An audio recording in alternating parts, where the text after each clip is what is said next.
1800년 8월 18일 조선의 22대 왕 정조가 세상을 떠나고 순조가 어린 나이에 왕위에 오르자 영조의 계비였던 정순왕후 김씨의 수렴청정이 시작되었습니다. 그리고 1801년 신유박해로 인해 정조가 등용했던 남인 세력이 파탄의 지경에 이르렀고 소론 세력 역시 노론 벽파의 눈치를 보며 조용히 지낼 수밖에 없었죠. 그렇게 노론 벽파는 모든 전국을 쥐고 흔들며 온 조정은 벽파의 뜻대로 움직이고 있었습니다. 하지만 얼마 안가 정순왕후 김씨가 세상을 떠나고 벽파는 몰락하게 되면서 노론 시파였던 김조순이 정권을 잡게 되었죠. 오늘은 조선이 막장으로 치닫는 계기가 된 세도 정치의 문을 활짝 연 인물 김조순에 대한 이야기를 해볼까 합니다. 김조순은 1765년 8월 안동 김씨 집안에서 태어났는데 그의 고조부가 영의정이자 노론 4대 신 중 한 명인 김창집이었고 더 위로 올라가면 노론의 초대 영수인 김수항 그리고 병자호란 당시 대표적인 척허파인 김상원의 후손이었죠. 그야말로 노론 계열의 엄청난 다이아몬드 수저 집안에서 태어난 것입니다. 그렇게 그는 20살의 나이에 과거에 급제해 예문관 검열과 규장각 대교를 지냈는데요.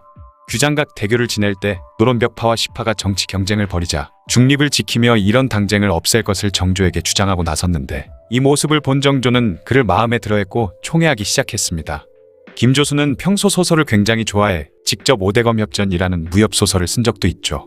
또한 예문관에서 숙직할 때 연애소설을 보다가 정조에게 걸린 적이 있는데 이때 정조는 그에게 반성문을 써오라고 했습니다. 그런데 자기 변명하기 바빴던 여느 반성문과는 달리 그는 잘못한 것은 확실히 잘못했다고 인정하며 기가 막히게 반성문을 잘 썼고 그걸 본 정조가 극찬했다고 하죠. 정조가 그를 얼마나 좋아했는지 정조의 건강이 나날이 악화되자 왕세자 책봉을 하면서 동시에 김조순의 딸을 세자빈으로 삼기 위해 간택까지 하게 되었는데요. 하지만 시간이 얼마 없다는 걸 느낀 건지 정조는 간택을 패하고 중매를 통해 얼른 김조순의 딸과 순조를 혼인시키려고까지 했죠. 그러나 그렇게까지는 할 수 없었고 결국 간택하게 되었는데 초간택과 재간택까지 했지만 3간택을 하지 못한 채 정조가 갑자기 세상을 떠나버렸습니다. 정조가 죽기 전에는 어린 순조를 잘 보필해 달라는 유지를 받기도 했을 정도로 정조에게 두터운 신임을 받았죠. 자신을 총애하던 정조가 세상을 떠나자 김조순은 위기를 맞이하게 되었는데요. 세자빈 간택도 마무리되지 않은 상태였기 때문에 김조순의 지위도 애매한 위치에 있었고 대왕 대비였던 정순왕후가 수렴청정을 하게 되면서 노론 벽파들이 모든 권력을 손에 쥐게 된 것이었습니다. 쉽사리 김조순을 내칠 수 없었던 정순왕후는 그를 병조판서에 임명하고 비변사 제조도 겸임시켰지만 김조순은 얼마 안가 노론 벽파와 정순왕후의 공격을 당하게 되죠. 1801년 정순왕후는 천주교를 엄금하라는 명령을 내리면서 신유박해가 시작되었는데 이것을 기회로 삼아 노론 시파와 소론, 남인까지 벽파를 제외한 여러 인사들 역시 공격의 대상이 되어버렸습니다.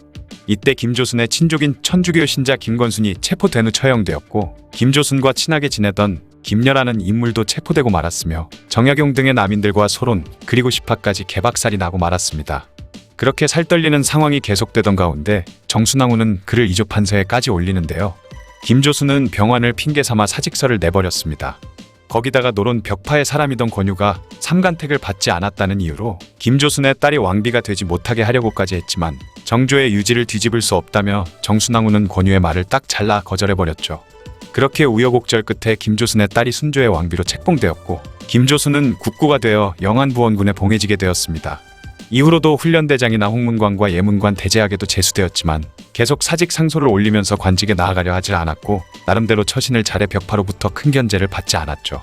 그렇게 시간이 흘러 순조가 15세의 나이가 되자 정순왕후는 수렴청정을 중단하고 순조가 친정을 하게 되었는데 이때까지만 해도 정순왕후는 자신이 수렴청정을 하지 않아도 벽파가 전국을 주도할 수 있을 것이라 믿고 있었습니다.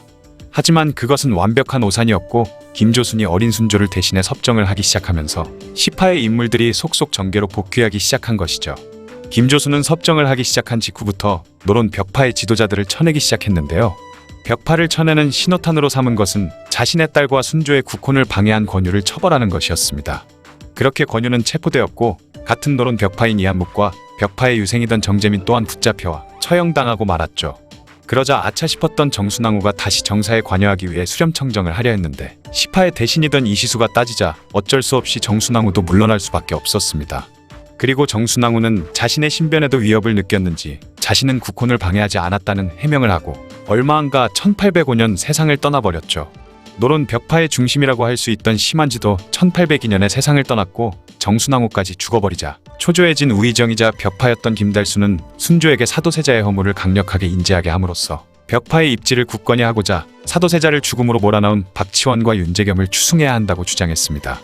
그러나 이는 스스로 자신의 목을 옥죄는 자충수가 되었으니 순조는 그의 주장에 반대를 했고, 조등령과 신원조 등은 정조가 살아있을 때는 한마디도 안 하고 있더니 이제서야 웬 말이냐며 사도세자를 모함하는 것은 선왕인 정조의 유지에 위배된다는 이유로 결국 김달순도 탄핵되고 말았습니다. 그의 이 발언으로 인해 김관주 등 벽파의 지도부가 제거되고 말았죠. 거기다가 김달순이 이렇게 높은 위치에 있게 된 것은 심한지가 있었기 때문이라며 심한지와 정일원 등도 처벌해야 한다고 하자 결국 이미 세상을 떠난 그들의 관작도 추탈되었고, 김기주와 김종수는 역적으로 낙인 찍혀 벽파는 역당의 무리로 몰리기 시작했습니다.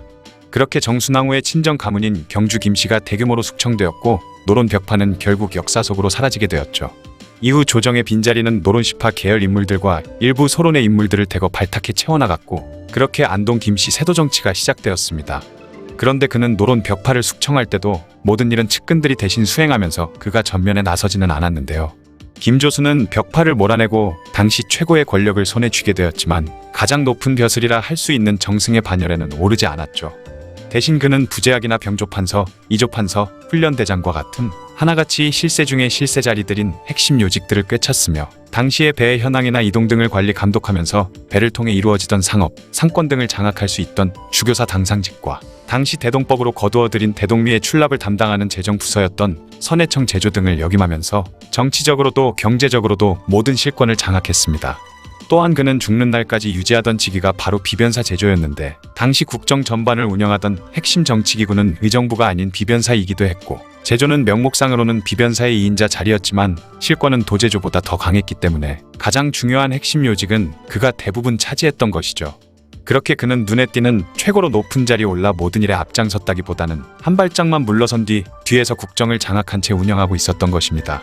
이 정도로 권력을 쥐게 된 인물들은 대체로 온갖 악행을 저지르고 정권을 마구 휘두르며 매관매직 등을 통해 부정축제를 하기 마련인데, 의외로 당시 김조순에 대한 평가는 굉장히 좋았죠. 김조순 개인적인 품성은 나무랄 데가 없었던 것인데요. 김조순에게는 부정부패나 부정축제 등의 기록이 전혀 없고, 오히려 왕이 높은 관직을 제수하거나 상을 내릴 때도 극구 사양하면서 받지 않는 경우가 더 많았다고 합니다. 또한 당시 과거 제도 또한 개판이었기 때문에 그로 인해 출사길이 막힌 젊은 유생들과 학자들을 등용하기도 하고, 1827년엔 관서 지방을 여행하다가 그곳에 열악한 백성들의 실정을 순조에게 보고해 환곡과 대동리의 폐단을 정리하게 했다고 하죠. 그래서 그는 안동 김씨 세도 정치의 시발점이 된 인물 정도의 언급만 나올 뿐 간신이었다라는 평은 없으며, 당시에도 좋은 평가를 받을 수 있었던 것입니다. 어쨌든 당시 최고의 권력가는 김조순이었기 때문에 그의 아내 청양부부인 심씨가 사망했을 때 순조는 아들인 효명세자를 보내 조문하게 했지만 김조순이 극구 사양의 조문은 하지 못했다고 하죠. 이후 그는 1832년 4월에 세상을 떠나게 되었습니다. 그가 죽고 나서 세도 정치는 전성기를 맞게 되어 소수의 인물들이 정권과 권력을 독식해버리기 시작했고, 점점 조선도 멸망의 길을 걷기 시작했죠. 세도 정치 때문에 조선이 망했다라고는 할 수는 없겠지만 엄청난 영향은 끼친 게 맞으니 이 세도 정치의 문을 연 김조순도 부정적인 평가는 피해갈 수 없을 것 같네요.